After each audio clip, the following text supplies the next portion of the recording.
welcome. It's a new sports show, live every Thursday. Thank you for tuning in. This is not going to be a 2-hour show.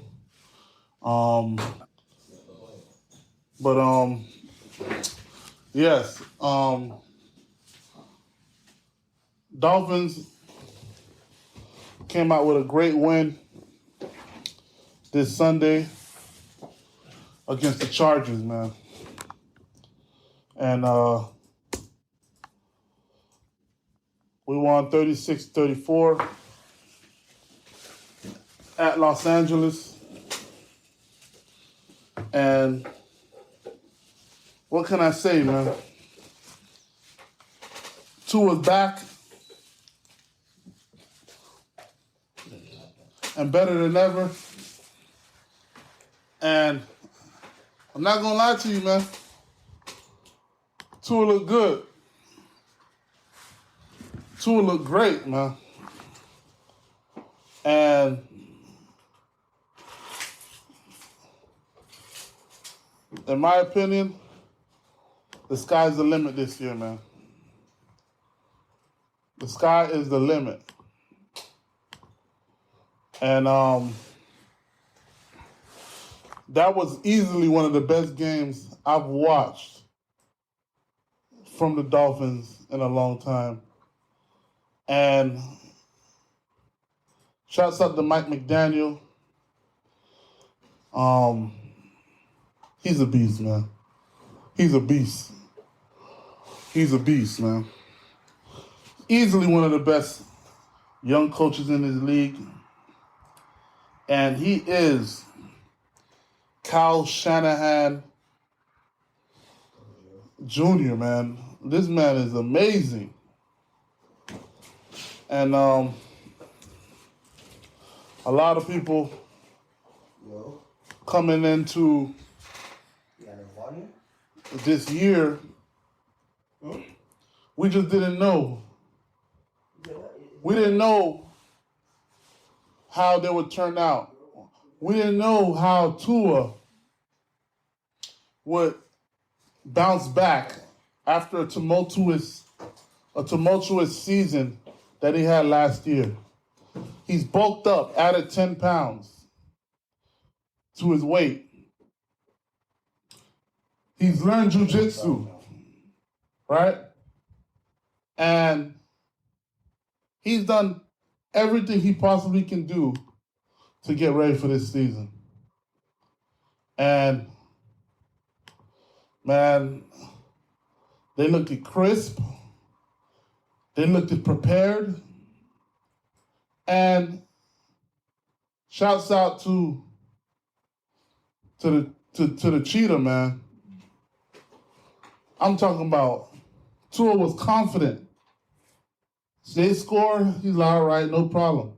Get back out there, and he just slinging it, right? And I kid you not, man. Tua looked confident. He looked composed. He looks like he is ready to take whatever is in front of him when it comes to his contract extension, when it comes to the MVP award. He is ready to take this league by storm this year. And the only thing he has to do is stay healthy. That's it. Only thing he has to do is stay healthy. That's the only Achilles heel to this season, to this team. You know, when we come into this game, the talks is always about who was the better pick, Justin Herbert, or Tua Tagovailoa.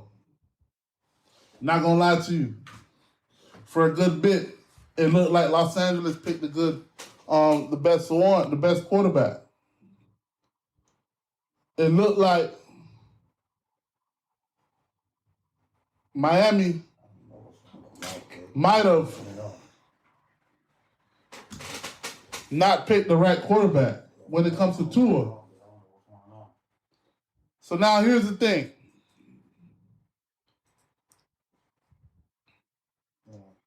Now, with Tua now ascending the way he's ascending, I kid you not, man, it might look like the Dolphins picked the best quarterback. Nobody's talking about Justin Herbert as an MVP candidate, but everybody's talking about Tua Tagovailoa as a MVP candidate. So my mindset is like this. If you have a quarterback that when he's healthy, he's being talked about as an MVP candidate, man, we got ourselves a winner. We got a winner. So, in my opinion,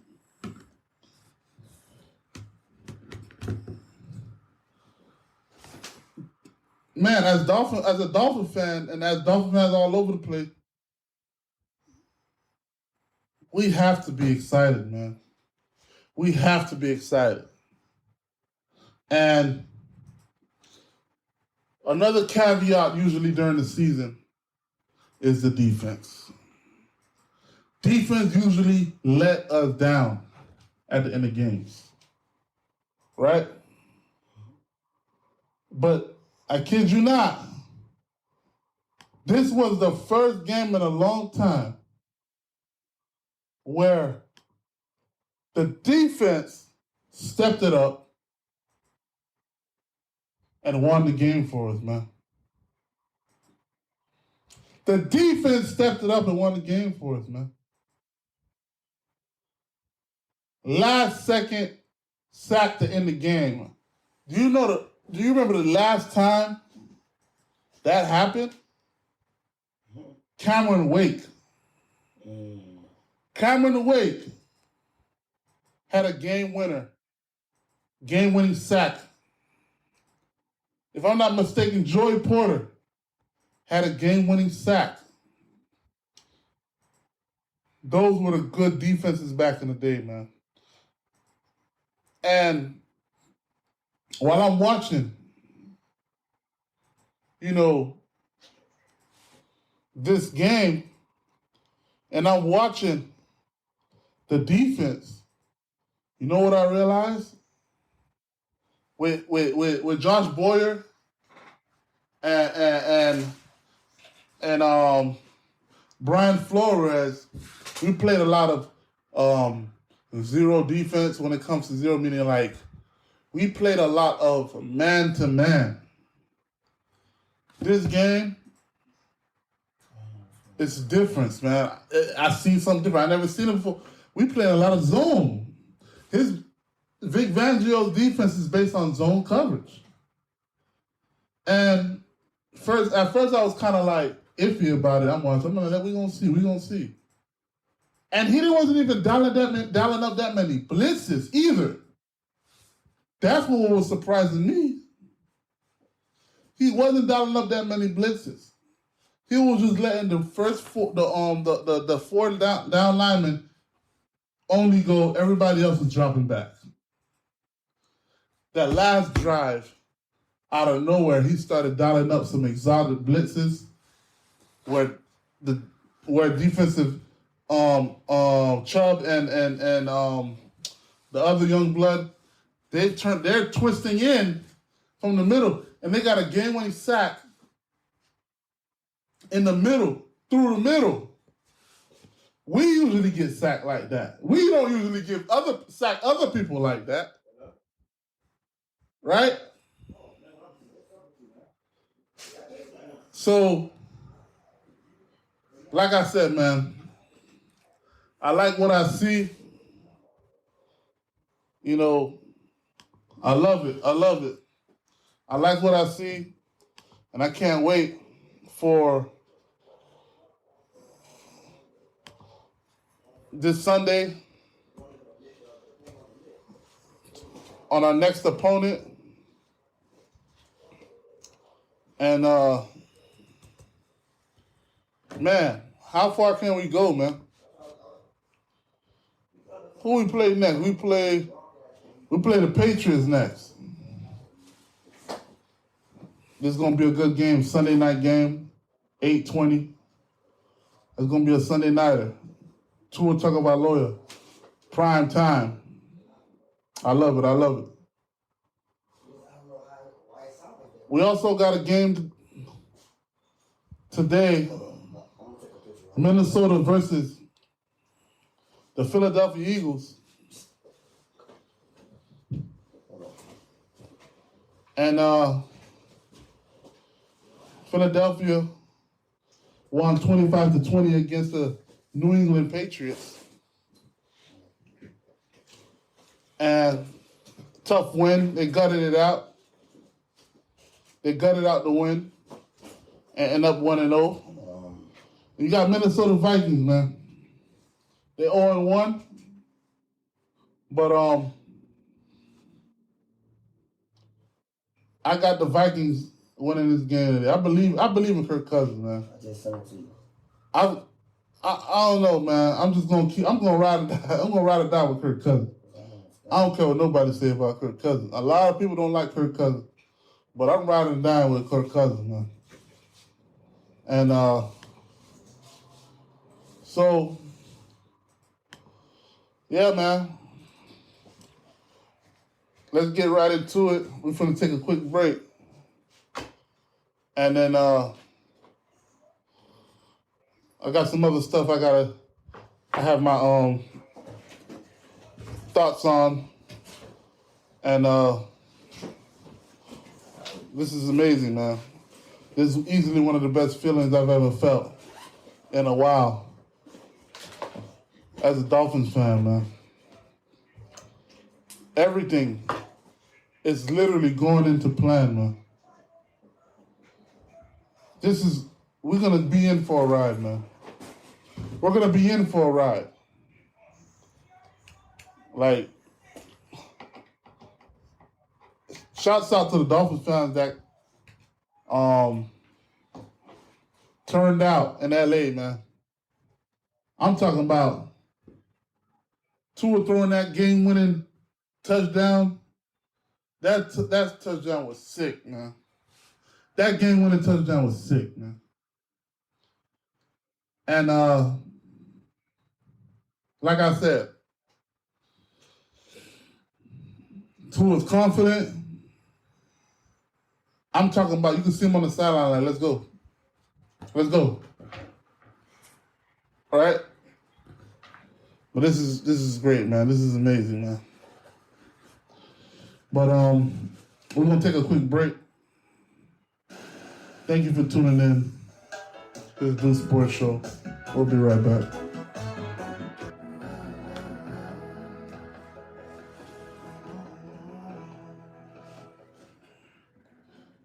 Yes, we're back. Let's get right into it, man. Shouts out to Boulder, man. Shouts out to Colorado, man. Listen, 2-0, Deion Sanders, easily the best story, the biggest story in college football. The only story in college football, all right? And they beat TCU, college football runner-up, to the championship, right? They beat Nebraska. Last week, they said it was personal. Last week, during pregame, they went to the middle of the field to step on the Buffalo. It was personal. Last week, Deion Sanders had to go and break up the huddle because it was personal. Last week, Deion Sanders had to let them know after that immaculate 2-point conversion, took his helmet off and looked around and looked at the Nebraska sideline and said, it's personal, right? Deion Sanders, the Colorado Buffaloes, 2-0, right? Number 18 in the top 25. Nobody expected it. He said he was coming, right? He said he was coming. We coming, right? He said he ain't hard to find, right? And after 2-0, he's here to say that we here. We're no longer coming. We here. Colorado State, you are in the same state. Come on, man. Respect. Give respect where respect is due. We got a little bit of drama that came out of nowhere that wasn't expected. Got a story from SI.com. Deion Sanders fires back at Colorado State's Jay Norvell, says game just got personal. You'd think college coaches wouldn't want to give Deion Sanders any more bulletin board material than he already has. But here we are. Colorado State, Jay Norvell took a not-so-subtle shot at Colorado coach ahead of their matchup this weekend. And Sanders quickly went to his team to use it as motivation. I'm minding my own business, watching some film, trying to get ready, trying to get out here and be the best coach I can be. And I look up and I read some bull junk that they said about us. Sanders told his players Thursday, why would you want to talk about us when we don't talk about nobody? All we do is go out here, work our butts off, and do our jobs on Saturday. But when they give us ammunition, they done messed around and made it what? They done messed around and made it what? His whole team responded with a resounding, they done messed around and made it what? They done made it personal, right? During an interview Wednesday night, Norvell said, when I talk to grown-ups, I take my hat off and my glasses off. That's what my mother taught me. Sanders is routinely seen coaching and talking to media members while wearing sunglasses with a hat on. So the internet immediately connected the dots.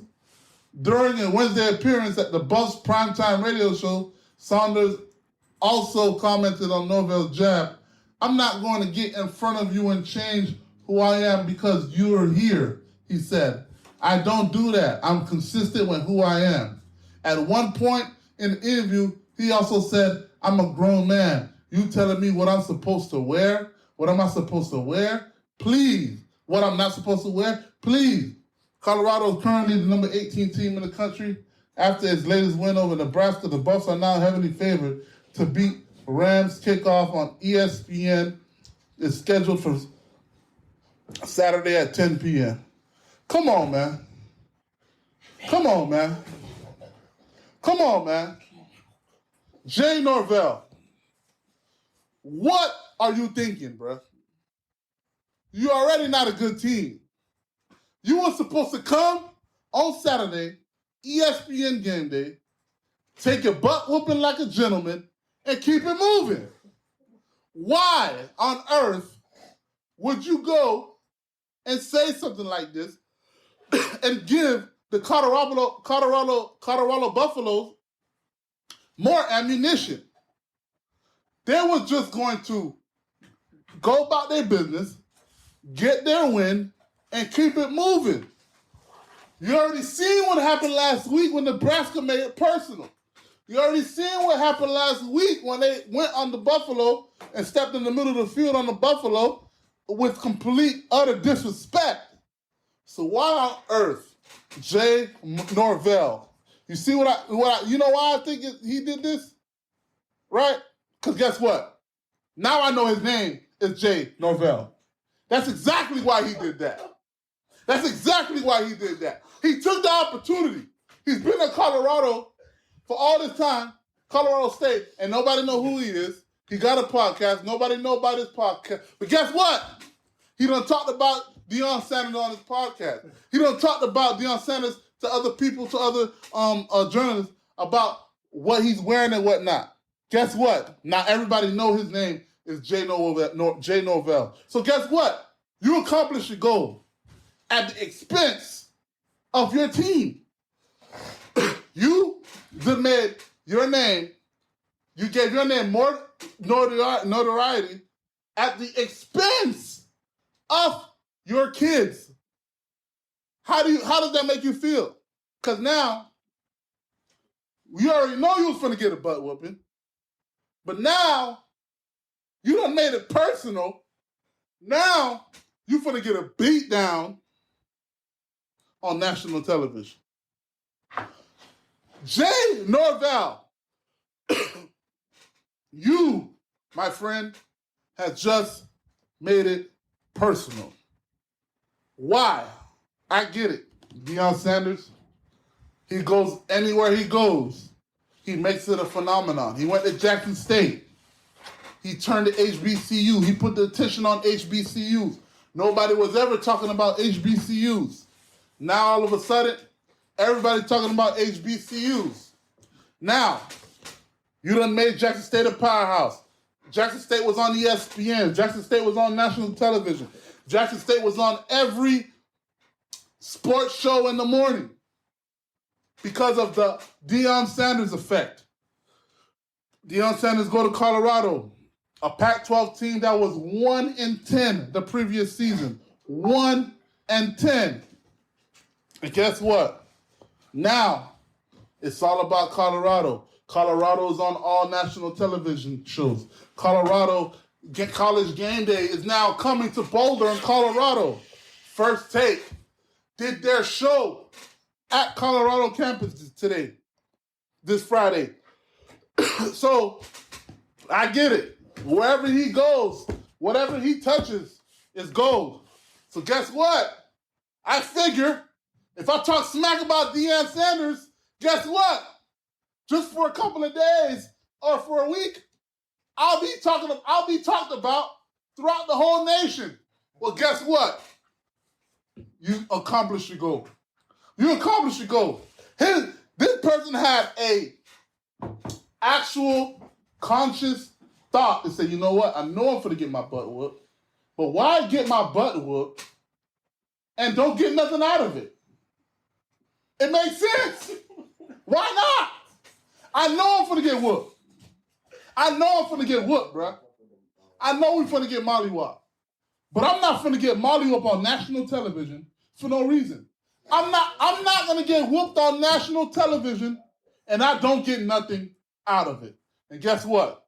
It's smart. Jay Norvell, if you're looking at it from a brand standpoint and from a notoriety standpoint and from a fanfare standpoint and from an attention standpoint, it was a smart move. But a dumb move at the same time. Because at the end of the day, you put your teams in a position, you put your team in that position. Now, what's that position? Now, because of what you said, because of the ammunition that you have given Colorado, now your players out there got to go out there and take the receiving end of it for what you said. Now they gotta go get that butt whooping, which they already was gonna get. Now they're gonna get a smackdown because Deion Sanders is gonna be out there saying, "Nah, it's personal." Deion is gonna be on the sideline. Nah, it's personal. All the players on the sideline say, "Nah, it's personal." But guess what? Hey man, if the mission was for you to get your name out there, mission accomplished. Everybody now knows your name, Jay Norvell, right? And that's all I got when it comes to that. And we're gonna switch gears right away. Man, when it comes to the NFL, I kid you not, the biggest story in college football was the New York Jets. That was the biggest story in college football. The New York Jets.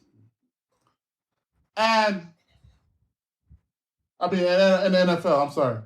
Thank you. My producers have corrected me. Hey, thank you. The biggest story in the NFL was the New York Jets.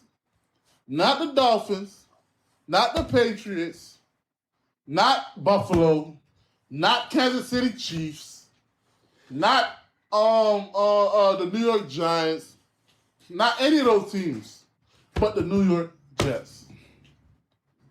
And I kid you not, man, I was looking forward to this season. I low-key was rooting for the New York Jets because guess what? I like Brett Favre. I mean, not Brett Favre, Aaron Rodgers. And Aaron Rodgers, in my opinion, he got one Super Bowl. And I'm the only one who looks at it a certain way. I felt like Aaron Rodgers could have got multiple Super Bowls if he did not play in Green Bay. The reason why I say that, throughout the season, throughout the years, he would end up the number one seed in the NFC. And then, once he get to the playoffs, they would lose in the first round or the second round or whatnot. And never make it to the NFC Championship. And the reason why I say that was because he played in Green Bay, Wisconsin.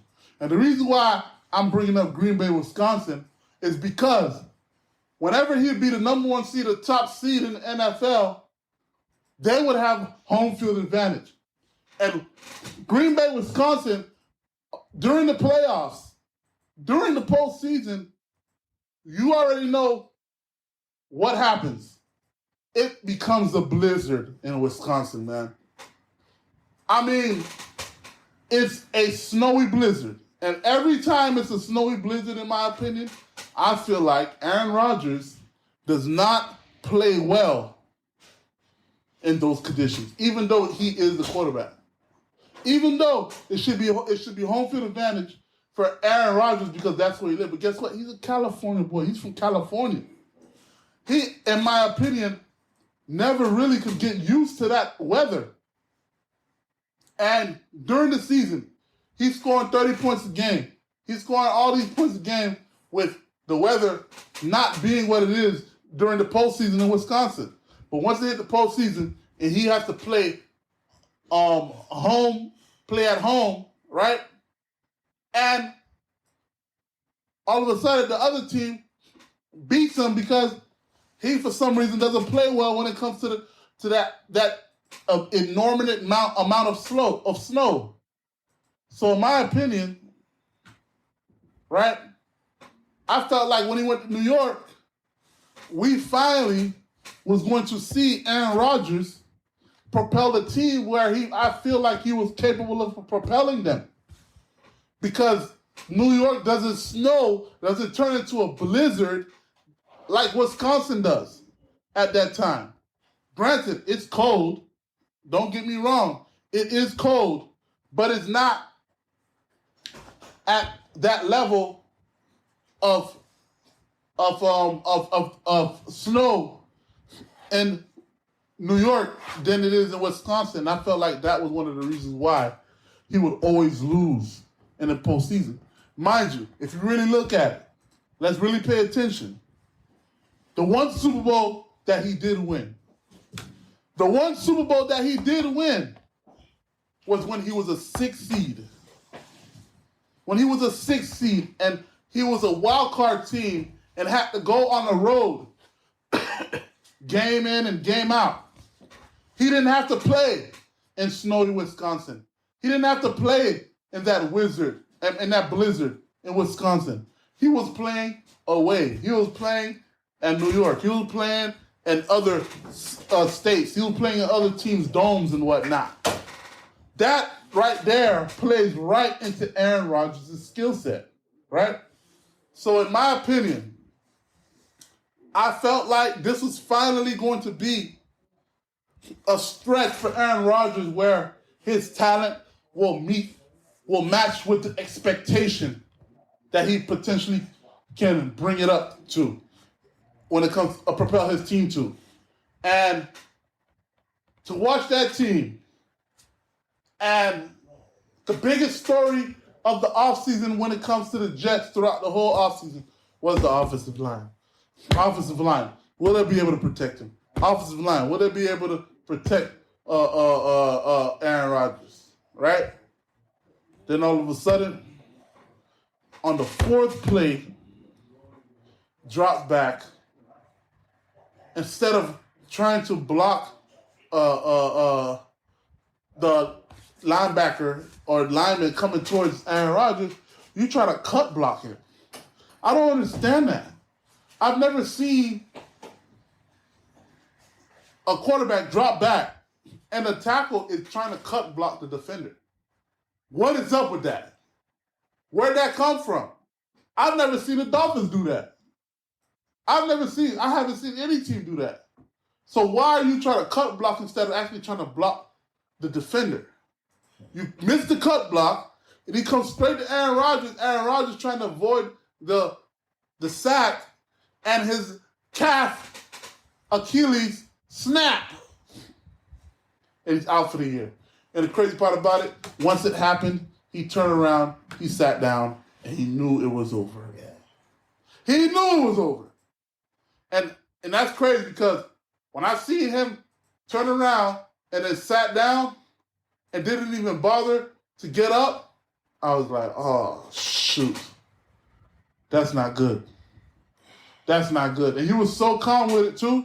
Just sitting down like he waiting for somebody to pick. I'm like, oh, dang. If he's not even trying to make an effort to get up, he knew something was wrong. He knew something was wrong.